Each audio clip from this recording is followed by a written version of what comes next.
What's going on, YouTube viewers? Hey, this is Phoenix and welcome back to the channel. On this episode, we're going to talk about rifle setup, your fighting rifle setups. Okay. A lot of people have different ideas of how they're setting up their rifles, right? And sometimes whenever you set up your fighting rifle, the best thing to do is to go to the range or go to a training class or take a training class and use that rifle or that pistol in that class and see how it works. The best way is to find a class that offers a day and night shoot. Okay, a day and night shoot. What does that do? What does it do? Well, it shows you your limits, and it also shows you, it helps you to improve upon your skill. And not only that, it teaches you that either your setup on your gun is right or you need to make some improvements on it. All right. So what I'm going to do is I'm going to show you a gun that I've been working on for a while. A lot of my guns are set up the same. Reason why they're set up the same is because whenever I grab one of my weapons, I don't want them to be different. A lot of people have this philosophy that all weapons need to be somewhat different amongst each other. So therefore you're not set in a certain way, or if you grab another person's gun, you know, that whole theory is just a theory. You're going to adjust to whatever gun that you have. The only issue is it puts you behind a learning curve. Okay. Now, if you use the hypothetical scenario of if shit hit the fan and you grabbing somebody else's gun, then you have to grab somebody else's gun. That's just what it is.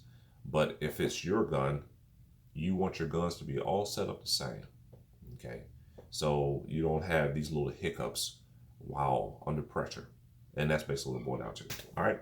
So I've been working on this project for a little while. I had a bin full of parts and I said, I'm going to make the ultimate fighting pistol for myself. No, it did not surpass my other pistol, which is, my rifle, which is the chameleon, the one that is dressed up in the ATEC camouflage. This is, I had a choice to either buy, a Lynx. I had a choice of buying another type of pistol, but I chose to buy another full-size Draco. Okay. So here we go. This is what I've been working on. And yes, it is a lot going on with this thing. I know some people are going to get in there and say, what in the hell is that? Oh shit, you got everything on there. But no, okay. I'm explaining to you why I set mine up the way I did. And hopefully you may like it. And if you don't, who cares? All right, here we go. So starting from the rear, I have the 2.0 CAC blade brace. I like this because I'm able to adjust it. Okay, it has a proprietary tube. I'm using the universal mount for this. I chose not to use a side folding mount for two reasons. The cheek rest was too high and I had to push my face down against it. Secondly, I do not do a lot of convoy training. I don't jump in and out of vehicles when I'm training as much. So therefore I didn't find it necessary. Okay. For some of you out there, you may like that feature. For me, no.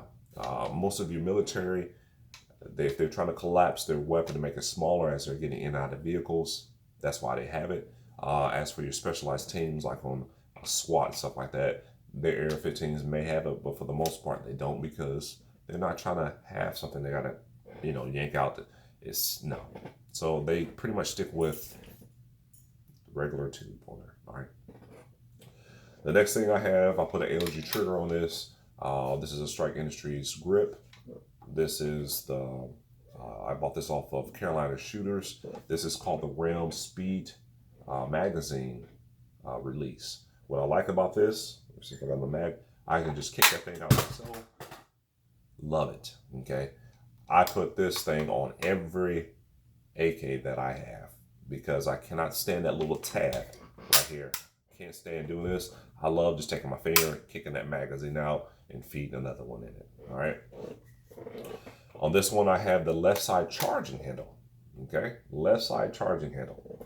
Now, I had some issues with it, and you heard about them in my last video. I spoke about them, about the gas striking me inside of the face. Having those type of issues. All right. So I was able to fix it. So what I ended up doing is I created my own seal inside of it So therefore the gases won't blow back through this area. Okay. Also, it doesn't impede on my charging it, not at all. So I was able to fix that. I will tell you what I did to it, but that's going to be another video. All right. Next, what I have is I put the extended. Now, a lot of these parts I didn't buy.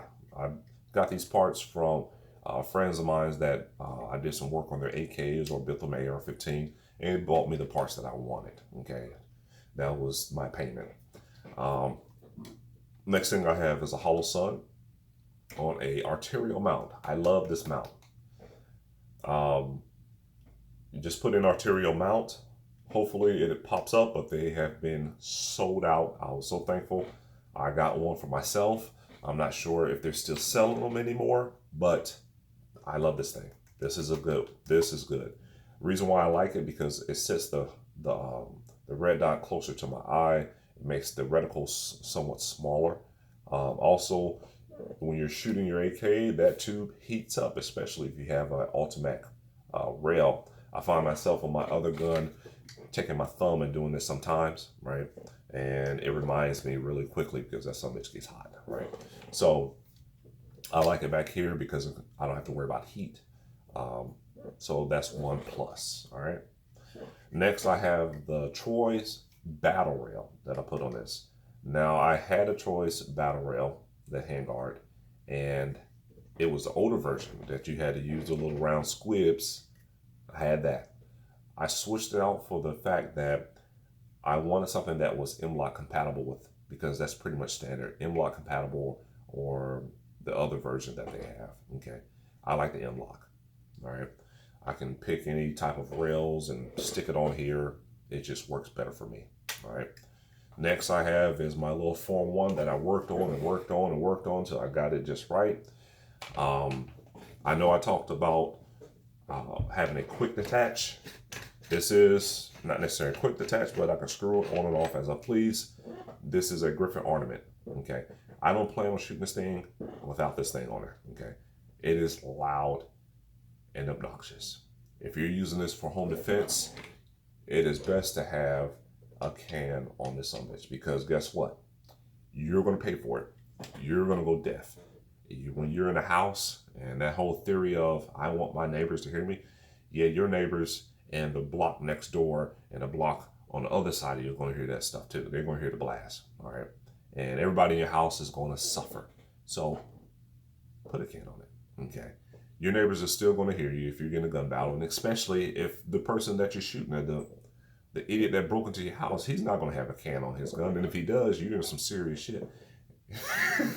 You're dealing with some serious stuff there, you know what I'm saying? But 9 times out of 10, if the person that breaks into your house and he has a weapon and he discharges his weapon, they're going to hear that, okay? They may not hear yours as much, but they're going to hear his. Therefore, the people will call the police, all right? So I don't believe in that theory of not having a can on your gun. I believe have one on there because it saves your hearing and it saves your family's hearing as well. All right, so I have a light on here, and I love placing the light at the bottom. There's a benefit to having the light at the bottom. When you train, it will teach you what you need to know, okay? Now, first and foremost, what I like having the light at the bottom is I'm able to actuate the toggle with either hand. So if I'm doing this, I can engage that light like so. If I'm doing like this, I can engage that light like so. I don't have to worry about the light being 45-degree angle up here or on this side and having to do one of these numbers just to hit the button, okay? A lot of you may say, well, they have switches. They have pressure switches. Yeah, they do. They do, okay?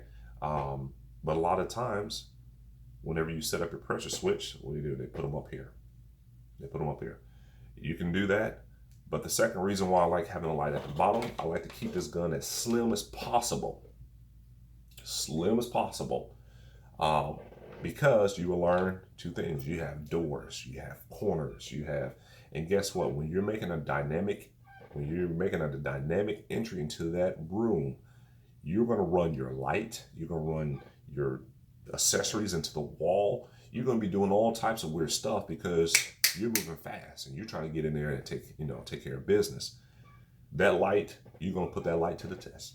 Okay, if it's up here, you're going to put it to the test because you're going to run into a few things, and that's okay. All right. I like it at the bottom because if I do hit that light on, guess what? If the light bounces back, or I'm lighting myself up, it only lights the lower portion of my body, small, like around here. It doesn't change my night vision, because when your eyes adjust, if you have the lights up here, if I do like this and I flash on the wall, you're gonna see how that lights my face up. And that's because it's at an angle. I'm putting it like at a 45-degree angle. Now, if I have the light down here, you could barely see, okay? You could barely see it. For the reason being, the light's at the bottom and it doesn't light back up in your face. It brings it down here, okay? So that's a tip for me to use. Second thing is that whenever you have a light up here and you are on point, if someone darted behind the wall, and so happen you're fighting someone that has this somewhat similar training as you, and they get lower to shoot up at you while you're still pointed, or you're still on point, and you're thinking that their body's going to pop out at the same direction. At the same point, they're shooting up at you. Nine times out of 10, you will not see them if you have a bunch of crap up here, because it's going to impede your view. Okay. Same thing if you're training, you're going from one target to the next target, you have a lot of stuff up here, it impedes your view. All right. So that's one point for me to you. Second thing, I could make another video off of this, but I'm going to put it all in one for right now, is suppressor covers. All right. I was able to make the suppressor cover to where it bleeds off heat. I went to the range, this was a while back, I've had this like this for a while. I went to the range, shot, me and my friend trained. After we got done, threw the guns in the vehicle, deuces, went home, took me about 45 minutes to get to the house. I grabbed a hold of my can. It's soft and squishy because the can was still warm and hot. 45 minutes later, right? I said, I have to try something.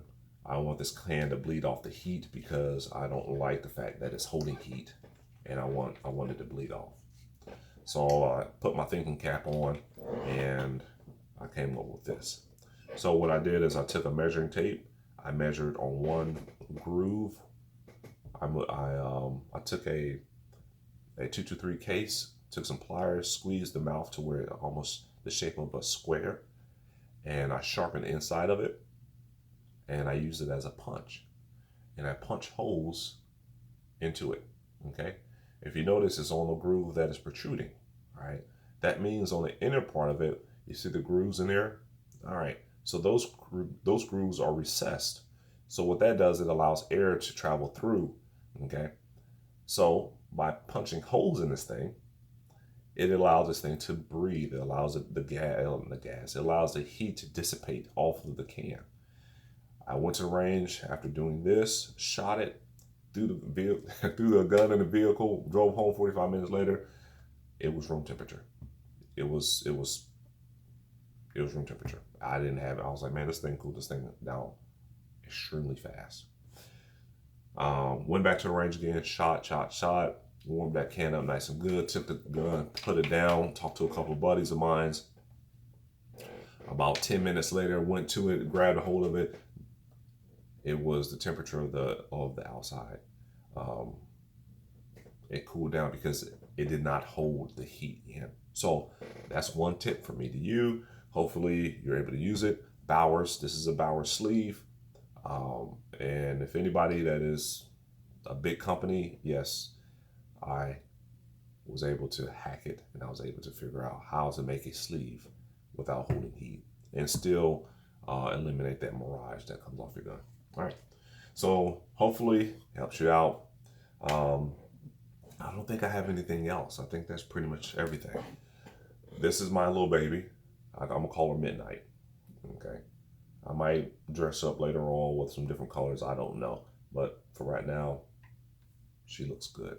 She looks good and she works well. All right, this is Phoenix. Y'all stay safe out there and keep up your training. And I will see y'all on the next video. All right, people. Deuces.